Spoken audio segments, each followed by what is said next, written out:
All right, so I am here with Maple Lee. Maple is a Link and Foundations teacher at Coquitlam Continuing Education. And in preparation for the Adult Centered Education virtual conference this year, happening on May 21st, Friday, May 21st, we're going to just have a little chat here and find out what she's going to be talking about. So first of all, maybe just a little bit of background information about yourself, Maple, if you could. I'm a Link instructor for lower levels, level 3, 4, and a foundations teacher right now, higher levels. Yeah. I also teach in other programs, but those are the two primary ones we'll focus on for now. Okay, excellent. All right, so I just have three questions for you this afternoon. Number one, and this is an interesting question. I think everyone has their own experience about, what they were doing or how they were feeling about a year ago when the whole world changed and teachers had very little time to transition to online learning. So that's my question. How has the pandemic changed your teaching?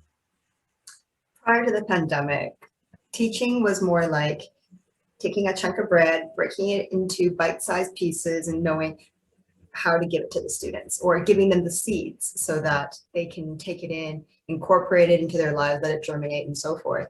Mm-hmm. When the pandemic came, especially with lower level students whose English or skills are not the strongest to begin with, Mm-hmm. and having zero tech skills, or they don't have the resources or the capability to get the tech that they need to do work, Yeah. suddenly it became like those seeds, that bread is encased in an iceberg. Mm. And our job as instructors were somehow to find the correct chunk of the iceberg and give them the snowball. Mm-hmm. And then somehow they have to figure it out to get to the seed or to the bread that they need for their everyday life. Right, right. Excellent. That's a good analogy for sure.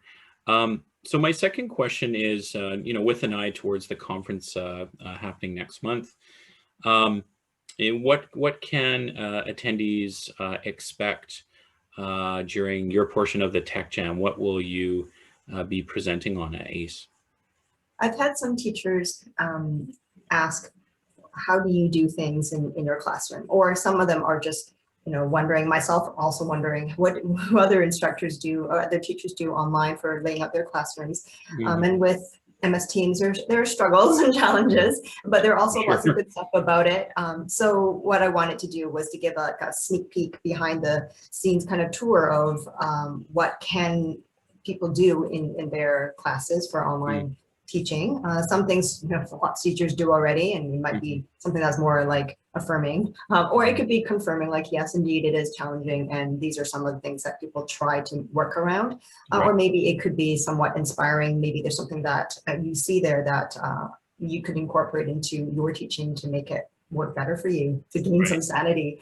Or maybe not, maybe none of it will be applicable to you, but at least you can have your curiosity satisfied by snooping in to someone else's back door.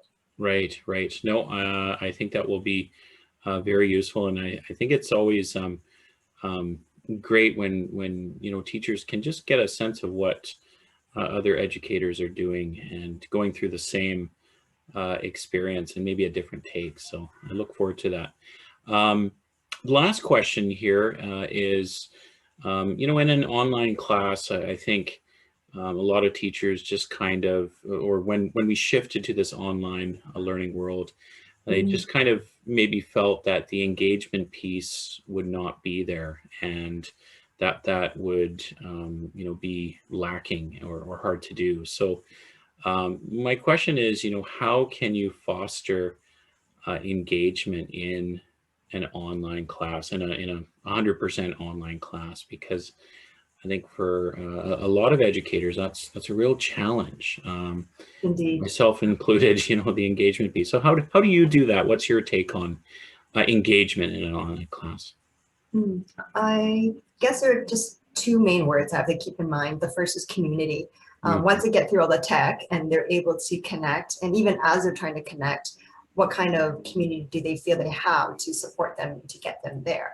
Right. So once they have that, that will be the present, the glue that keeps them there in the class, and also giving them a sense of how they can also contribute back to other people who are struggling. So that's the glue that keeps everything together after the online challenges part. Right. And then after that, it is a sense of purpose. Mm. Giving them a sense of this is what you're doing and this is why you signed up for it and where we're going with it. So depending on whatever program or individual needs that the students may have, it looks different, but at least that's something to be mindful of. So as long as they have a sense of community to connect them in the present and purpose to drive them forward into the future, I think those are the two key things that can help them to stay engaged with us. That's excellent. No, very well put. Again, you know, I think next month, it sounds like you're going to have a great workshop. And once again, you can see Maple at ACE, May 21st, 2021, online Microsoft Teams, and Maple will be presenting during the Tech Jam portion of the conference. So thank you again, Maple. Yeah, thank you again for taking the time out of your schedule today. Thank you, John. Yeah, no worries.